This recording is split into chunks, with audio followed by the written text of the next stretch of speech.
Trigger warning: domestic violence. Samuel. After reading Mom's will, I couldn't help but feel nervous of what my half-brothers truly thought of me, but I still felt relieved that she still accepted me as her son. Then again, there were the times I was beat for simply saying hello to Luke, or the time when Anthony and Joshua were roughhousing and accidentally pushed me down with the king's meal, and I ended up getting punished very, very violently, even after Joshua explained the situation. I never had or kept a grudge against this family, simply because the only person to treat me like crap was the king. However, my anger was suppressed by the reoccurring thought of my mother's touch. The way she snuck around just to bring me food, or how she would slip quotes apologizing for the way things were, made me scared for her.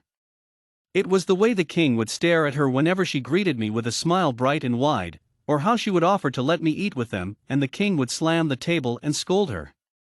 My anger ran deep, but I only felt it when the king treated my mother poorly. I simply did not care if I was beaten, simply because I wanted to keep my mother smiling, which is why I asked for my beatings to be made privately to save me from embarrassment, but mostly so that my mother wouldn't see or hear my cries. As I walked down the corridors of the castle and adjusted the many bags I had in my hand, a chill ran over my body as I watched my brothers talking with bags and bags of packed belongings. "Good morning, how are you to?" I was cut off by the sound of a door slamming the wall after being opened. "My sons and Samuel, I see you got your mother's will. Now, don't disappoint me, make me proud." He paused and walked towards Anthony. "Make sure you get back here on time," he whispered loudly.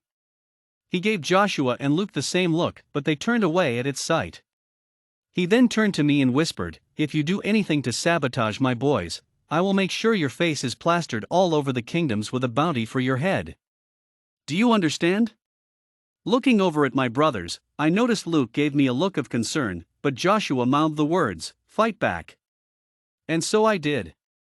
"Your Majesty, I do apologize for whatever I have done to make you so angry when you see me, but you need to stop." His wrinkles began to shift and his face went from a smug seriousness to surprised.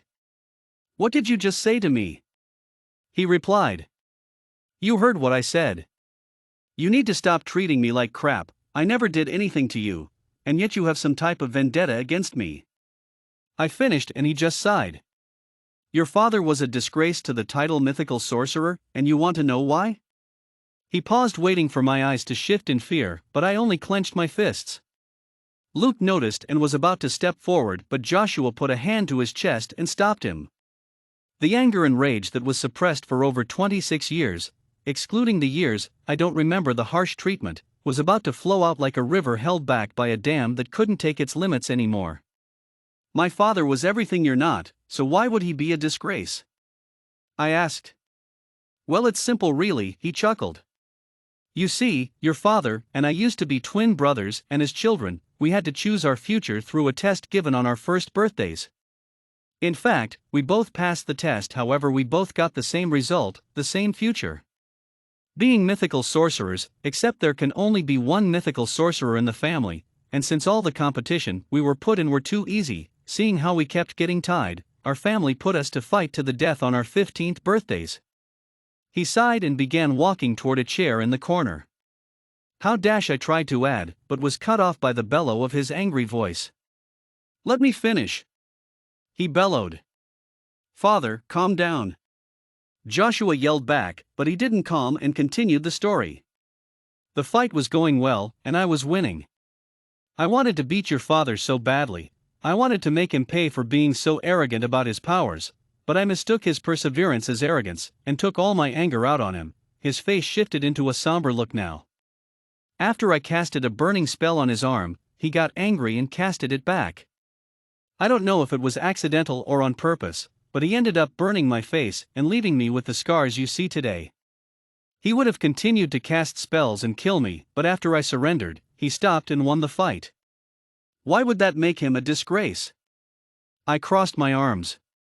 "You see, once a child becomes a mythical sorcerer, they are sworn to protect the family at all costs. No matter if they get married, their main duty is to protect their blood.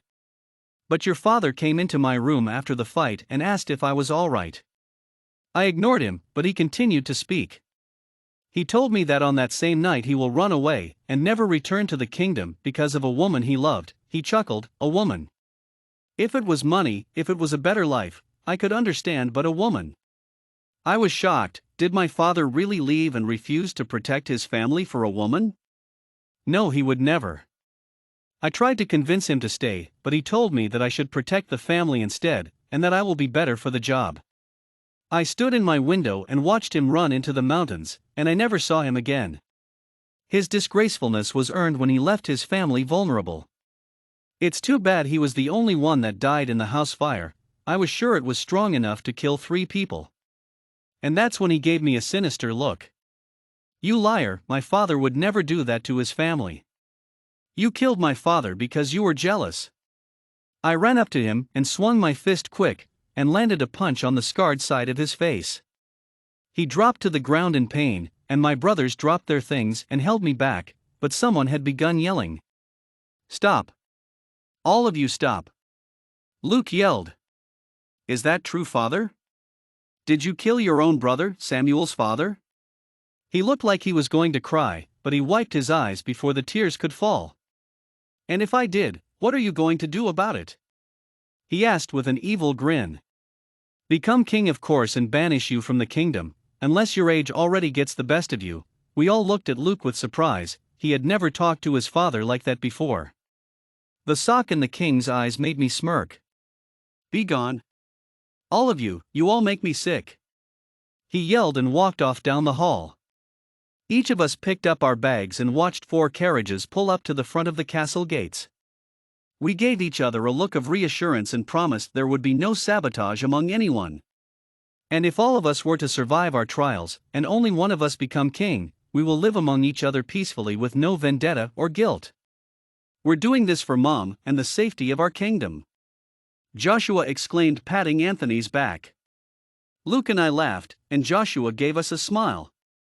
Walking out to our carriages, I couldn't help but feel relieved my brothers accepted me. I just hope that we all make it out alive, to see each other again and make Mom proud.